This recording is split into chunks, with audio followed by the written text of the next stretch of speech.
ಮನೆ ಕನ್ಸ್ಟ್ರಕ್ಷನ್ ಮಾಡಬೇಕಾದ್ರೆ ಸರಿಯಾದ ಸ್ಟೀಲ್ನ ಆಯ್ಕೆ ಮಾಡೋದು ಹೇಗೆ?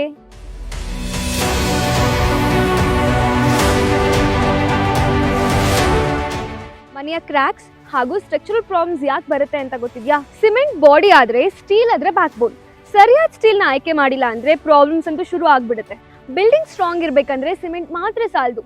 ಕನ್ಸ್ಟ್ರಕ್ಷನ್ ಮಾಡಬೇಕಾದ್ರೆ ಸ್ಟೀಲ್ ಸೆಲೆಕ್ಷನ್ ಕೂಡ ತುಂಬಾ ಮುಖ್ಯ ಆಗುತ್ತೆ. ಸ್ಟೀಲ್ ರಿಇನ್ಫೋರ್ಸ್ಮೆಂಟ್ ನಮ್ಮ ಕಾಂಕ್ರೀಟ್ಗೆ ಟೆನ್ಸೈಲ್ ಸ್ಟ್ರೆಂತ್ ಕೊಡುತ್ತೆ. ಇನ್ನು ಕಾಂಕ್ರೀಟ್ ಕಂಪ್ರೆಷನ್ನ ಹ್ಯಾಂಡಲ್ ಮಾಡುತ್ತೆ.